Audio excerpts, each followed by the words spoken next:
On this week's episode, I talk about new bases that I'm bringing to the shop next month. I'm also talking about some knitting items that I've completed for this week, as well as languishing projects in my project bag. So if that interests you, join me and let's get started.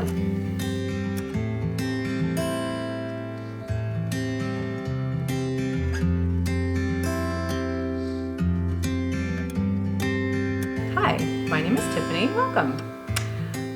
You can find me on Instagram at Latah Valley Fiber Co. You can find my shop on Etsy at latahvalleyfiberco.etsy.com. Or if you'd like to direct message me, you can do that at lvfiberco@gmail.com. This is episode 11 of my vlogs so far. I vlog weekly, usually on Thursdays. It's a little quieter in my house on Thursday because my son is at an enrichment program for our homeschooling on Thursdays. So it's a little quiet today. Last week was spring break, so there was a little bit more noise in the background. But thank you for being kind and listening to him babble on.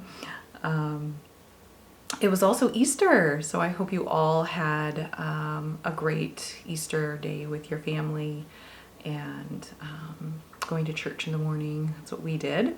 And then we had dinner with some family in the evening. So it was a very full day and very nice. So let's see what else. Today is April 13th.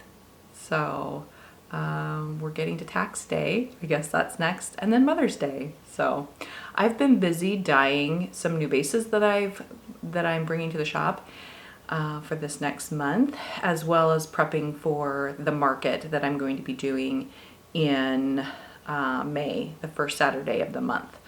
So it's been busy around here. Okay, let's talk about a shop update.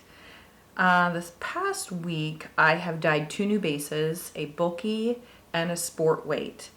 I've dyed 5 skeins with 4 different colors for a total of 20 skeins per bulky and sport weight.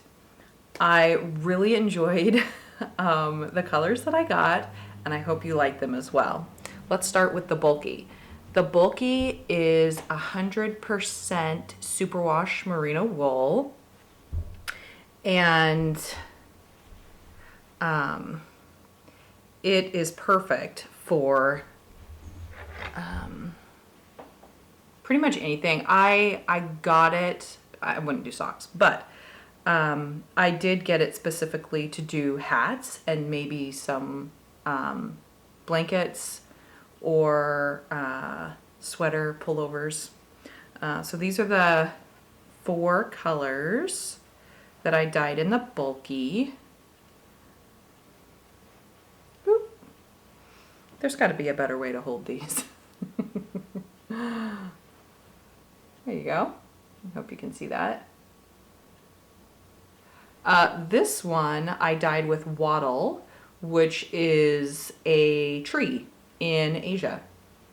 So it does beige and some light browns. And then this color I dyed with Sappenwood Sawdust, which was interesting. These two I hadn't done before. It was new colors to my shop, but I wanted this one specifically for the pale pink that it does.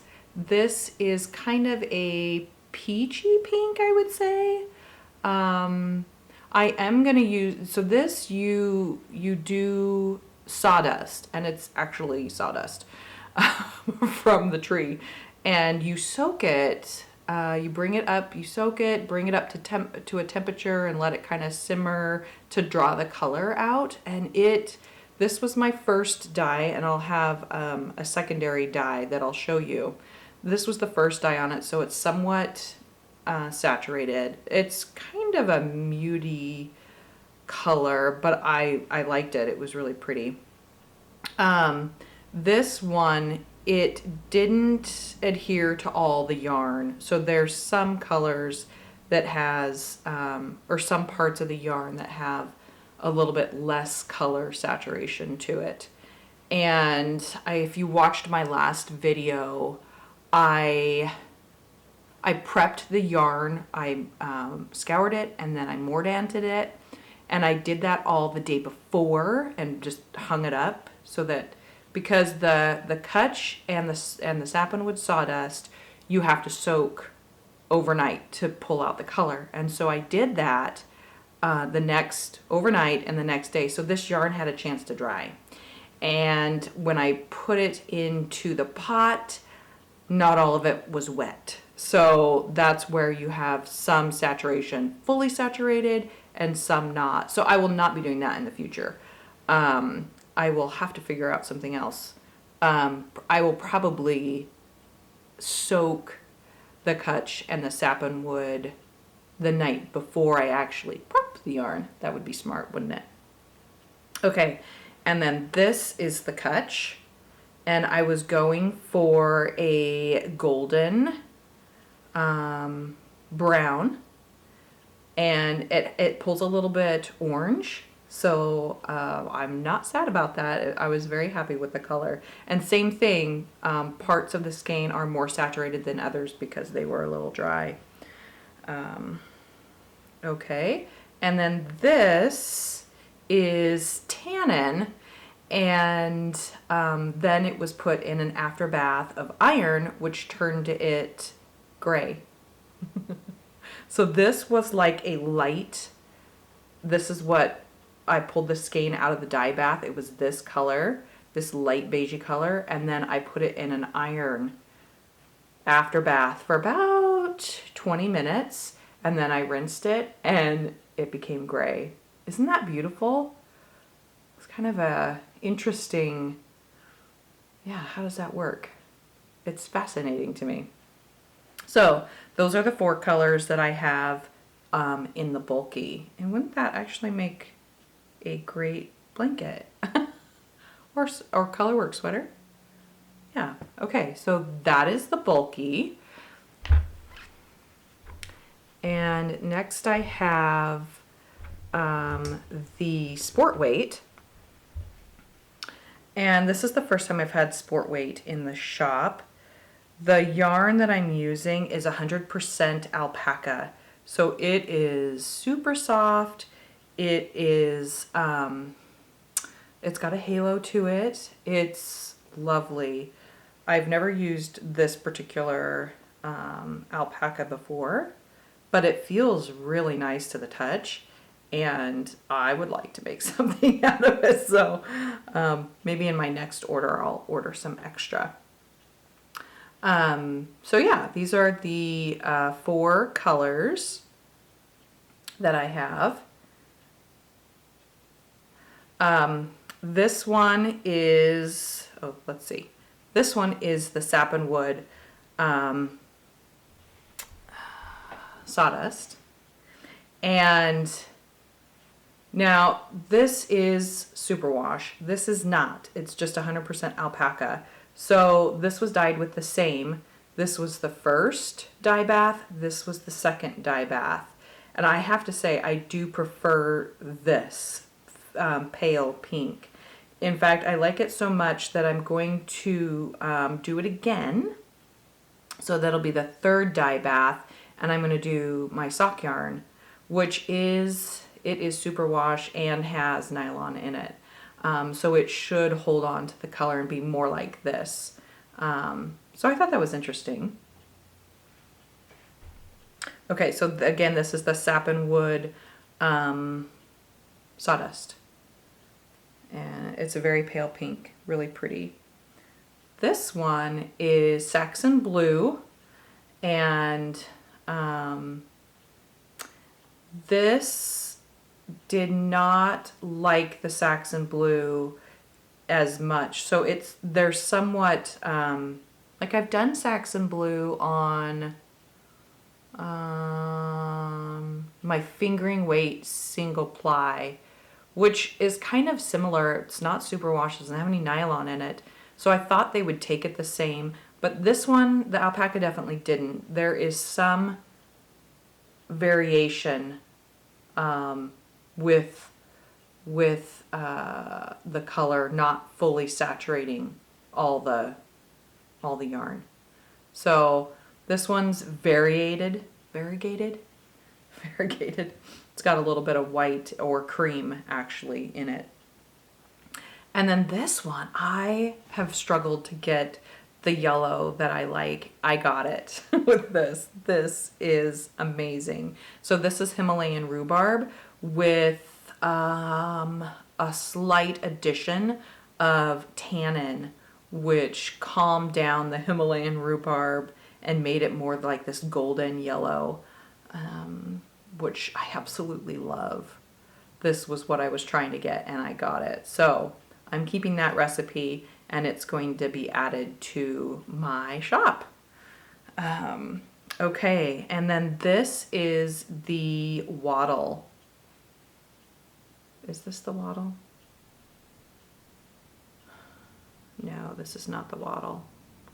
What is this? This, okay, now I remember. This is the second afterbath of the Cutch. So here's the first and here's the second. Actually, that really goes well together. Too bad they're not the same weight. But yeah, so first batch, first dye bath, second dye bath. So, and I do like the lighter tones. They're good for color work and things like that. So that's part of dyeing is if you're dyeing in your bath and you pull out your dye and you look, or you pull out your skeins to rinse and you look in there and there's so much color you can't even see the bottom, then you don't want to throw that away. So that's what I did. I quickly scoured and mordanted the fingering or the sport weight and then used that bath. So there you have it. Isn't it beautiful? Okay, so those are coming to the shop whatever last Thursday of the month it is for April. So that's it for shop news. You can also find those online. Again, LatahValleyFiberCo.etsy.com at the end of this month. And I'm sure I'll say it in that vlog that there'll be a shop update. So, okay, that's it for shop news. Let's move on to what I've been knitting. This week was a little light. Let's see, I finished up some gift socks, and then I finished up a project hat for a customer. Oh, the last of 3. So they're excited about that. It was, and I don't have it because it went off today, but it was dyed, or not dyed. It was knit with my hand-dyed yarn. This is what's left. And this is called North Face. And it's the worsted weight yarn, 100% superwash. And I do that for customers because you can't always, not a lot of people know what to do with wool as far as care. So if you have it at least with superwash, maybe with nylon, then if it happens to get in the dryer, it's not going to shrink. Ideally. Actually, I've never had anything shrink that was superwash. But I'm also very careful not to put them in the dryer. I will put them in the washing machine just on regular cycle. But when I'm transferring them from the washing machine to the dryer, I make sure and pull them. So, and I don't, my sweaters and stuff, even if they're superwash, I just hand wash those. And wool is great because it's antimicrobial. So you really don't need to wash it all that often. So that's great. Okay. And then this hat I started and finished yesterday. So when I'm homeschooling, I like to have my hands busy as well as my mind focused on the task of whatever we're working on, math or language arts or spelling. I like to be busy on both regards. So I started this hat in the morning, and then I finished it pretty late at night, actually. Everybody had gone to bed and I was still awake. I'd had coffee a little bit later in the afternoon. So I was awake. So I just finished the hat. This is no pattern. It is Malabrigo Chunky that I bought at my local yarn store, Paradise Fiber. And I cast on 68 stitches with a size 6 millimeter, no, a US 6, which is, I don't know. I can't remember which millimeter size that is. I'll put it here. Anyway, so I did a 2x2 ribbed cast on. This is probably 2 inches, maybe a little over 2 inches. And then I did just knitting, and I decreased with just knit 2 together for the decreases. So it looks like that on the top. And this will be going on my shop. Oh yeah, it's perfect. So yeah, this will be going on my shop, and it will probably be more like a men's hat size wise. So yeah, but I've had a lot of people say they really like the color, so I'm thinking of getting some more to knit up. So yeah, that's my day hat. Started and finished in a day. Actually, that was really soft. Okay, this is my next hat, and this one has been done for a little while, but I thought I would show you. I did a 2x2 rib, and then I did a seed stitch pattern, and then I bound off, decreased quickly kind of to get this more gathered look at the crown.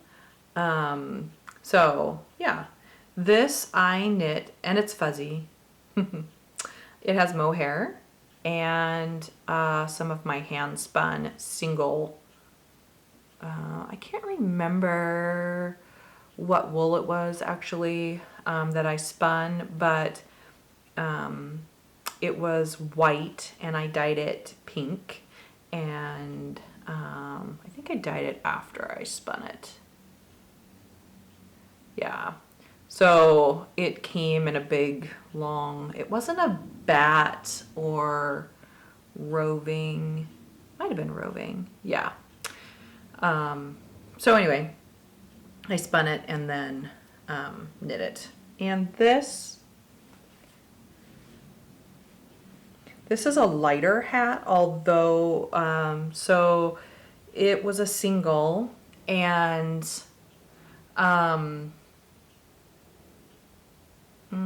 it was probably fingering weight though. So I added the mohair to it, so a heavy fingering, maybe something like that. I don't know, but it's more of a beanie style, and it would be very warm for the mohair is blowing all around. Anyway, yep. So that's yeah, that's another hat. And then I have a pair of finished socks, and these are This was a gradient yarn. I cannot remember what it was. It was a gradient fingering weight. Yeah, no idea. I really need to get better at that.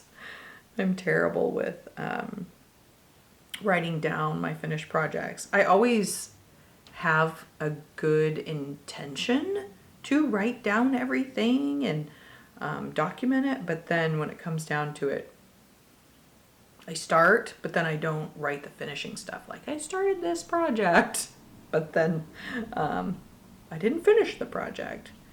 So this has a heel flap and gusset for the heel, and then I did do, you probably can't see that very well. It's a slip stitch heel flap, and then a gusset, and then I did this ribbing on the underside of your foot to kind of bring it in.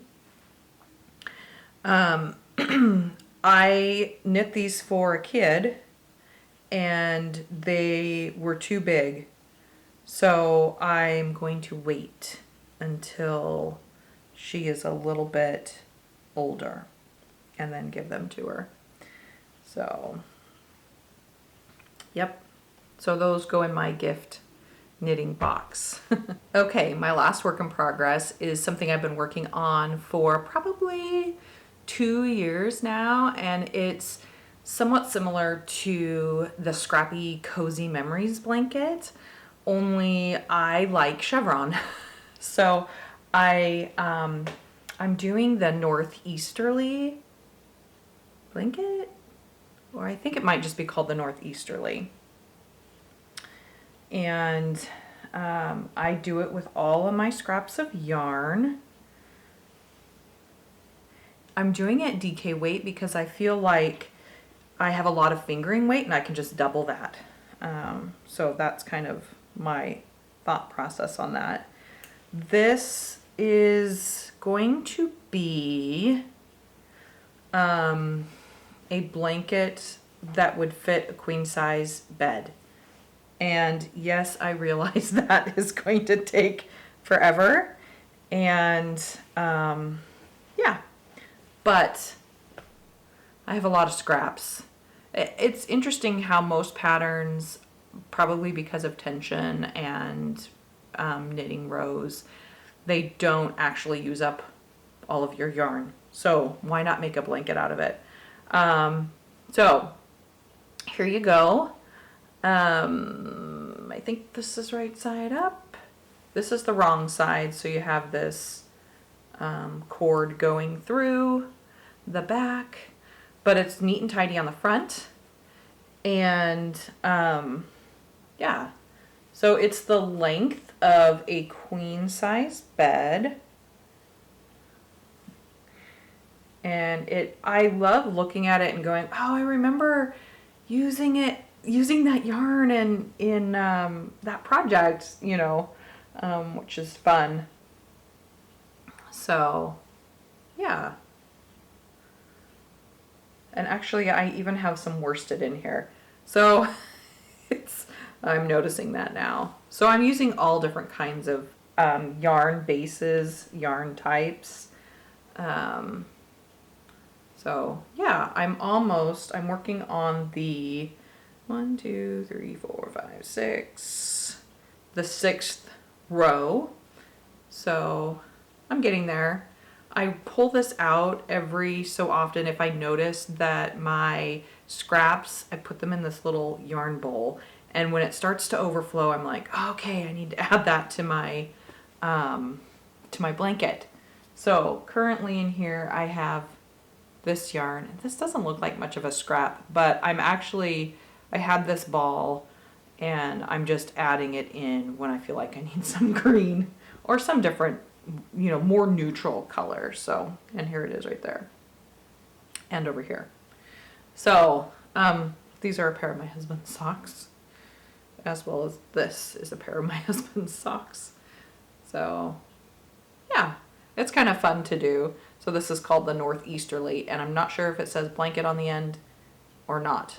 But if you type in Northeasterly onto Ravelry, this is what will come up, or something similar to this. I am doing it just like the pattern says to do, so I'm not making any modifications to it. It's just going to be ginormous, but at the end I'm going to have this lovely wool blanket, and I keep it in this knit basket that I made specifically for this, but it's already overflowing out of this little basket. So I am going to put it into a probably, was it last year? I think I went through a phase of making knitting project bags, because I had all these projects and they were just kind of everywhere loose, and that's never good. Things get lost. And so I made all different size project bags, and so I'll just need to upgrade that. See, it's barely fitting in here.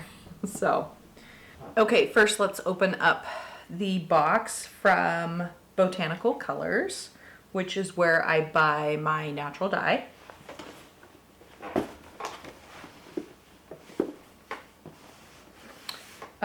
When I placed an order, let's see, 2 weeks ago, some items were back ordered. So I'm hoping that's what these are. And then last week I placed another order. So I have 2 boxes coming from them eventually. I don't know which one this is.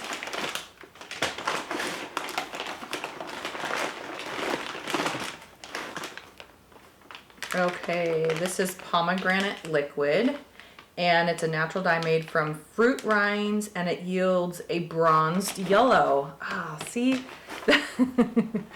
Okay, so this is the bronzed yellow I was hoping to get. Apparently this just does it without having to mix. I mixed 2 dyes to get this yellow. So maybe you only have to do 1. I think that's what I was thinking with this. So pomegranate.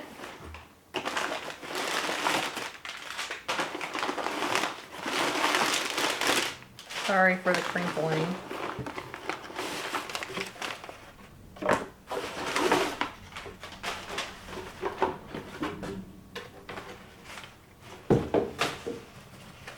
They always do a little card, and this one talks about indigo.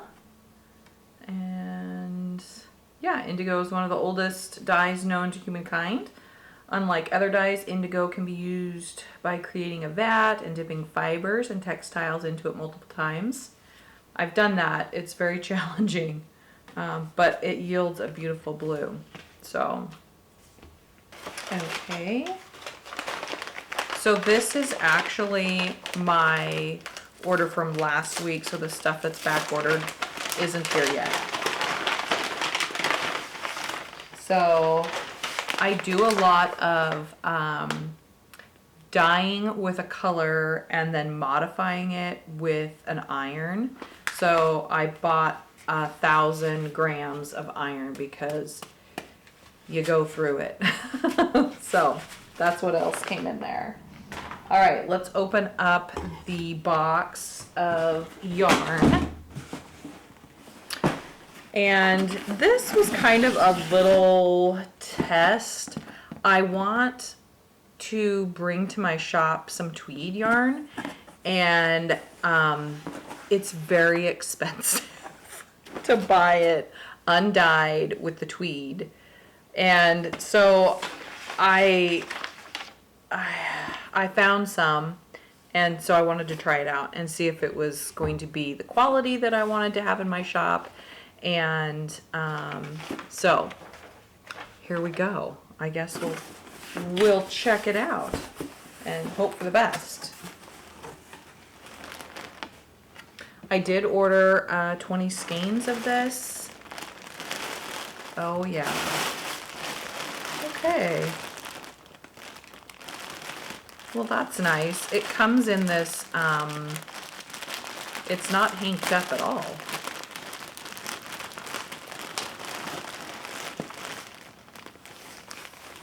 Yeah, there you go. It's beautiful. Okay, so it feels really nice. This is alpaca, merino, tussa silk, and the donegal, which is the tweed. This is sport weight. So I'll have 2 sport weights in my shop. So yeah, that'll be great. I'm excited to dye with that. So yeah. Okay, that's it for Happy Mail.